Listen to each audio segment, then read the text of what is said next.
Are you a successful IT professional and need help optimizing your compensation plan, navigating your taxes, investments, and protection? It's time to rewire and retire with Money Mike. Listen in as Mike gets you the answers you need to move forward. Now, on to the show with Money Mike. Hello, and welcome to Rewire and Retire with Money Mike. Hello, Mike. How are you? I'm well. How are you, Eric? Doing fantastic. It was a great weekend. We had one day where it got above 50, so that was nice. Yeah, we were in the 40s all week. Okay. All right. Well, we're back down. Today is bitter cold again, but we'll deal with it. So, hey, before the podcast, Mike, you had told me that you specifically chose the name Rewire and Retire for a couple different reasons. And I mean, working with IT professionals, I can kind of get the whole rewire thing. But you also told me that rewire means something a little bit different, and you were going to make me wait until we were recording. So now we are. So okay. Spill the beans, man. What's up with the rewire? Fair enough. Rewire. It's just a way to rethink things, right? Going back to habits, right? You have a habit, you want to break the habit, and it's difficult, right? It's difficult. Maybe your habit is eating late at night, I should say. Have you been watching me at night? Because that's exactly what I do. So pay attention, Eric. Maybe you'll get something out of this. Thank you. Just kidding. I'm taking notes. Okay, cool. So yeah, the whole rewiring thing is just rethinking, like relearning, teaching your brain another connection, and not to go real deep on it. But when you have a habit, you're wired a certain way. That's why people say you're wired this way. Breaking the habit involves rewiring. So when I speak to the IT community, what I'm trying to do is say, hey, look, I know you think you know what you're doing with your finances, but from where I sit and what I've learned over the years working with executives, a lot of times they're proud people and they might not know. And I need them to rewire the way they think, where they can trust a professional to help them navigate their, executive benefits or their compensation plans and things like that. So rewiring simply means relearning or rethinking of it a different way, and Gotcha. Involving getting a professional involved. So I think it's a clever name. It wasn't my idea. Somebody said, hey, why don't you call it this? And I gave it a lot of thought. I thought it was awesome. So speaks to what we do. Yeah, absolutely. All right. Well, that's a great explanation. And I think all of us can use that. Habits are so hard to break, and being able to, and also misconceptions, I think, is the other thing that falls into is we learn something and it may be a fact that we learn from the internet. Right? We call it a fact. I'm using air quotes, fact, but then we have to unlearn it because it's ridiculous and it's not true. So I think that's a great name for the podcast. And I agree with whoever created that. Kudos to you. But today we're going to focus on the white paper that you put out. This is actually part 2 of a 3-part series that you're doing. And the white paper that you really put out for IT professionals and really any professional that's out there that needs to hear this, but you're really focusing on IT professionals because that's your background. And I know that we covered the first 2. We have got 7 categories in this white paper. The first one was your complicated financial picture. We really covered that in the last podcast really, really well. You explained it beautifully. And then number 2 was you have concentrated stock position, which again, I think that happens to a lot of professionals in a lot of different industries, but really happens to a lot of IT folks that take pride in where they work and enjoy that. Today, we're going to be covering 3 and 4. Do you want to introduce those for us? Yeah, sure. The timing game would be number 3, and external pressures is number 4. These are a little bit more esoteric than the first couple conversations we had, but important topics nonetheless. All right, sounds good. And as a reminder to all that are listening, you can get this white paper directly from Mike's website. There will be a link in the podcast summary or the podcast description. When you are not driving your car, just feel free to look at the summary, click on the link that will take you to this white paper, and you can download it for yourself and review it, and also get a head start on the next podcast, which will cover 5, 6, and 7 on this list. But for now, the timing game is the first thing we're covering. Mike, take me through it. What is this all about?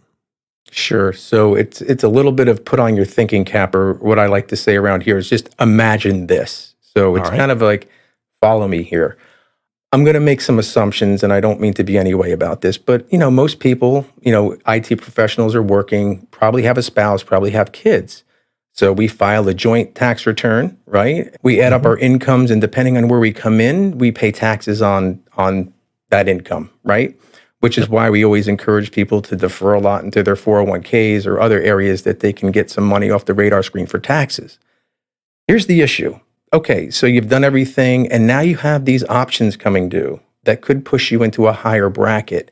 Maybe you have a couple different stock option plans that are coming due at one point in time, which could put your taxes quite significantly higher than where you'd want them to be. And the bottom line is you take less money home. So what we really try to do with IT execs and professionals is kind of put all of their expiration dates and their grants and their RSUs and their restricted stock units and their incentive stock units and all those shares into a calendar where we can try to figure out the timing of these things and come up with maybe a more tax efficient way when these things do come due or when they potentially expire.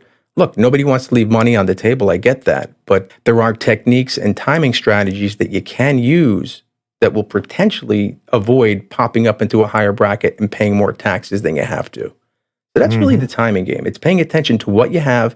Look, it's like a loaded gun. At some point you have to pull the trigger. But do you want to do that and cause yourself more tax pain than you necessarily have to? I like to think the answer is no. Nobody likes to pay more than their fair share of taxes, especially when you can prevent it. So it's simple techniques that maybe not a lot of folks are paying attention to, but we bring it right to the forefront to make sure you're looking at it. All right. So what else is involved in the timing game? Well, again, it's the calendaring of certain events, right? So that's what I would say the number one part is. So when we work with someone, we take them through a process and bring them in and map everything out and say, okay, you have these options expiring on this date, you have these options expiring on that date.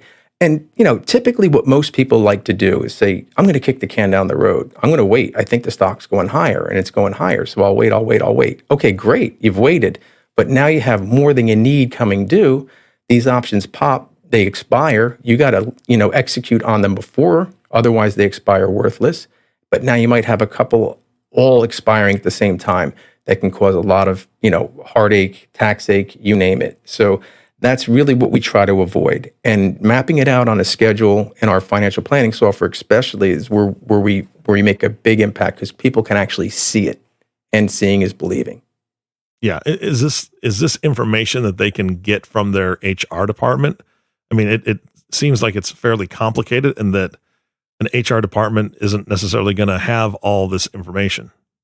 No, they're not. What we always ask for is getting your executive compensation, your executive benefits spelled out. So when I meet with somebody, that's one of the prerequisites is let me see what you have. And there are subtle differences in a lot of the plans that I work with around here, but a lot of the similarities are there as well. So what I like to do is, again, explain to them or have a dialogue with people. Okay, this is what you have. And they're snapped into it. They get it in general terms. Mm-hmm. But when you start drilling down the specifics and you want to know, that's where we calendar it out in financial planning software. HR is not going to know. They're going to tell you this is what you get as a sign-on bonus, or this is what you get as a performance share, or this is what we're giving you because you're in this level of management or in the C-suite of people. But what they're not telling you is how to do it because they don't want the liability. That's not their thing. They're not licensed. So that's where we come in. We're the expert. We're the people that you sit down and talk to and calendar this out. And I can show you the benefits of the timing game. It is a game, and it's a game you want to play if you want to put more money in your pocket or potentially put more money in your pocket. Yeah, absolutely. And it's a game that a lot of people just don't have time to play, right, on their own. So it's always good to get that coach whenever you play any game, a coach or a mentor that can help you and navigate this kind of stuff. Again, it's not a world that I live in, so it brings up a lot of questions into my mind. And I'm thinking for all the people that are in this world, they've got a ton of questions as well. So I know that there's a lot more to the timing game. Is there anything else that we need to cover in this podcast? Oh, just specifically about timing? Yeah. I think we've beaten that drum pretty hard. If they don't hear it yet, they should hear it. But no, I think from a timing perspective, people kind of get the grasp of it. You really want to pay attention to when things are coming due so you don't wind up popping yourself into a higher tax bracket unnecessarily. Yeah. And when you just don't know what those different things are when they're coming, that's when you need to reach out. And so again, the white paper is available, and I know Mike will ask for your phone number and contact information at the end of this, but let's go ahead and move on then to number 4. Sure. The external pressures and expectations. And this kind of feeds into more behavioral things that I see. Specifically, you're with your buddies. You work with your buddies. You make friends at work, right? And people talk around the water cooler, around the coffee machine, and they, well, these options are coming due. What are we going to do? It's like a group think kind of thing. A lot of people don't want to admit to other people, when they're going to do what. In other words, when am I going to exercise? Am I putting the swimming pool in this year? Am I going to Hawaii? Am I taking the family on a cruise? They don't want to really divulge that stuff. So there's external pressures that I see with a lot of folks in corporate America that, they kind of hold their cards tight to their vest and don't want other people necessarily knowing what they're going to do. But it's that water cooler talk that seems to circulate that everybody thinks they're on board. Yeah, when these come due, we have one more week before we have to exercise these options. But the external pressures are where people don't necessarily want other people to know what's going on, or even, a lot of this stuff is made public, right? When insiders sell big positions of stock, that can cause a ruckus. Why is this happening? It sends up red flags. And sometimes, a lot of times, unnecessarily. Somebody might just be cashing in stock because they need the money. They want to pay for their kids' college. So external pressures, when you're looking at the activity on the stock, if you're following it online, you can see what people are doing, when they're executing, when they're selling, when they're buying. So those external pressures kind of play head games with people as well. Not just the water cooler talk, but it gets inside your head. Hey, should I be doing this? Shouldn't I be doing this? You know what the answer is, Eric? You should be doing. Talk to a professional. But no, you should be doing what's right for yourself. Don't worry about what the other guys are doing, right? Yeah. My father had an expression, I guess it goes back to the Bible or something. It was stay under your own fig tree, right? My dad with these expressions. That sounds like a Bible thing, yeah. Yeah, stay under your own fig tree. And what he means by that is don't care what the other person's doing. Just worry about what you're doing. And a lot of these external pressures can be mitigated if you just have your own plan, follow your own plan, march your own drum, and don't really care what other people are doing, what other people are thinking. Or if other people are making you anxious, like, oh, he sold his stocks. Should I sell mine? Like, I don't know. Should you? Let's talk. Do you need the money? Do you want to do something with the money? Or are you just selling it because the other guy sold it? So external pressures, like I said, they're very behavioral. When you map things out on a financial timeline with a financial plan, you can alleviate a lot of those external pressures because we know why we're doing X, Y, or Z. We don't care what the other people are doing. We are, Dad, staying under our own fig tree, right? Mm-hmm, mm-hmm. Yeah, and I think it's so interesting because we feel like we lost a lot of that high school mentality, right? The whole peer pressure thing and the whole, the emotions that come from our teenage years. But as adults, we succumb to emotion all the time as well. So the emotion of whether it's, I want to have, kind of keep up with the Joneses mentality, that can be a huge amount of pressure. But right. I think even stronger than that, kind of what you were mentioning earlier, is that you got a bunch of people that are doing one thing. All of a sudden, you just don't want to miss out. It's not that you have to keep up with them, but then you get concerned that maybe you're making a mistake because if they're doing it, then maybe I should be doing that too. Whatever that is, right? Because I don't want to be the odd one out, but it makes me feel weird, right? That's a problem, and I think everybody struggles with that to a certain extent, within themselves. But what do you think in the IT department, the people that you've worked with in the past, do you think they're more keep up with the Joneses or more of, man, these people are doing this, I should probably do that because it seems like the right thing to do kind of folks? Right. It's the second one. So I would say it's FOMO, right? FOMO, fear of missing out. Yeah. And if this guy's doing it, I should do it. Or, it could be a hierarchical thing too. Like maybe your boss is selling stock and you're like, if he's selling it, maybe I should sell mine. Maybe these conversations don't bubble up to the surface, but you walk out of there with it in your brain and you come home and you say, honey, my boss is selling a bunch of shares of his stock. And I think we're going to sell some too. You may not need to, right? So again, it's about staying in your lane and doing the right thing for you. Don't get caught up in the external pressures of what's going on in other people's lives. Your boss may have had a very good reason to sell that stock. Maybe he's sending his kids to college. Maybe he's planning on that cruise, You don't know, and it might not be on this. These might not be conversations that we're having externally. So external pressures, keep under your own fig tree, have your own plan, and march to your own drum. That's what I would recommend. Yeah, and avoid that guy that's at the water cooler who knows everything because he's he's a jackhole. I mean, he really maybe he's BSing you, right? Exactly. Maybe the guy's BSing you just to make himself sound. Maybe he doesn't even own the stock. Who knows? But yeah.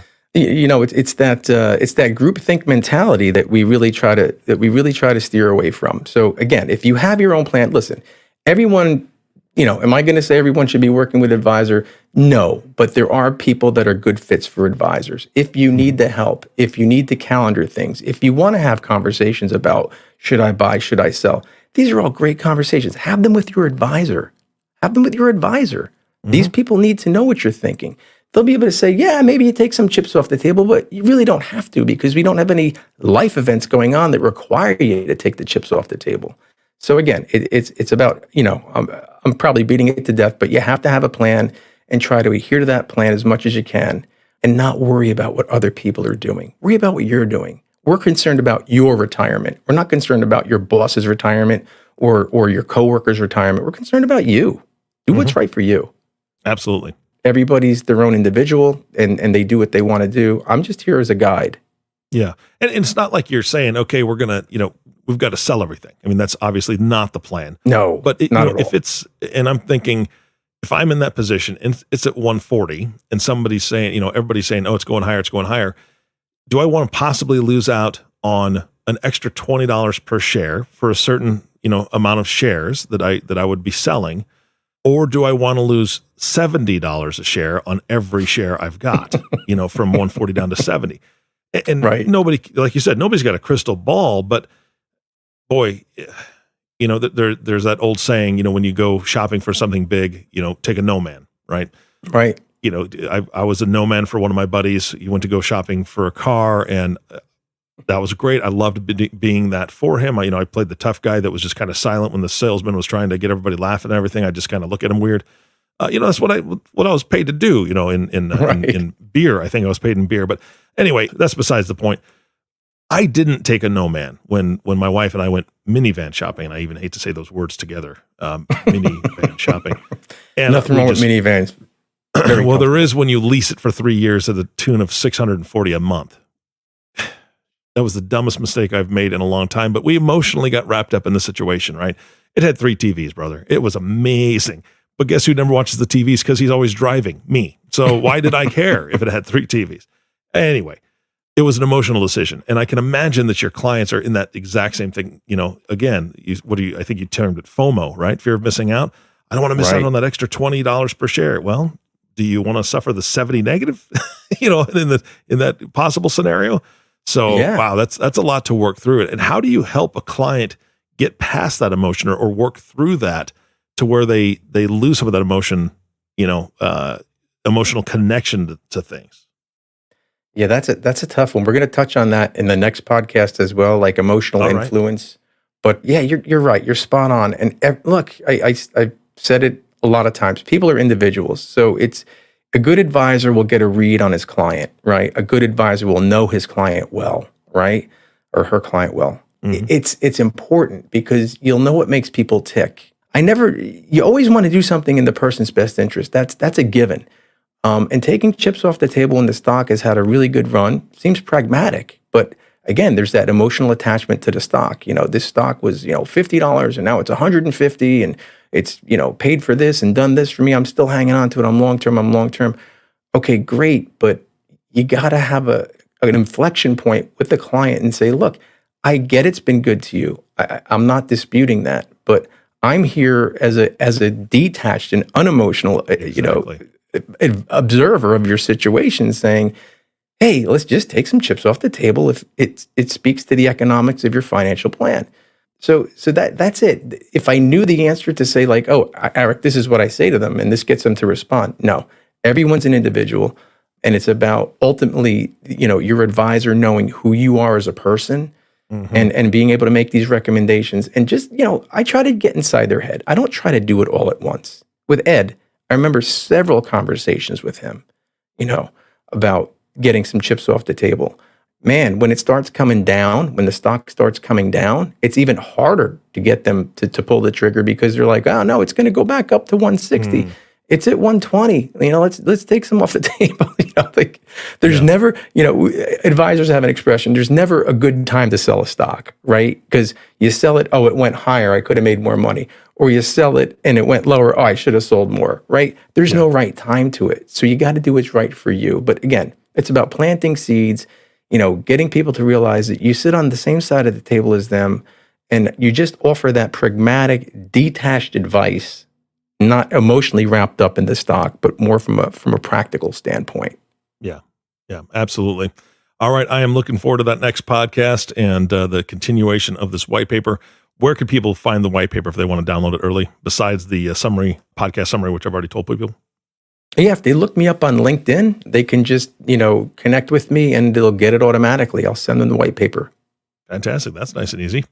All right, Mike, thank you so much for your time, and we'll talk to you on the next podcast. Eric, thanks so much. Hey, you bet. And thank you all for listening to the Rewire and Retire podcast with Money Mike. If you have not subscribed to the podcast yet, please click the subscribe now button below. This way, when Mike comes out with a new podcast, it'll show up directly on your listening device. This makes it much easier to share these podcasts with your friends, family, and coworkers. Again, thanks so much for listening today. For everyone at Guarino Wealth Management, this is Eric Johnson reminding you to live your best day every day. And we'll see you next time. Thank you for joining us on the Rewire and Retire podcast with Money Mike. If you want to learn more about how we can help troubleshoot your financial and retirement strategies, click the subscribe button below to be notified when new episodes become available. The information covered and posted represents the views and opinions of the guest and does not necessarily represent the views or opinions of Guarino Wealth Management. The content has been made available for informational and educational purposes only. The content is not intended to be a substitute for professional investing advice. Investing involves risk, including loss of principal. There is no guarantee that a diversified portfolio will enhance overall returns or outperform a non-diversified portfolio. Diversification does not protect against market risk. Always seek the advice of your financial advisor or other qualified financial service provider with any questions you may have regarding your investment planning. Securities and advisory services offered through LPL Financial, a registered investment advisor. Member FINRA/SIPC.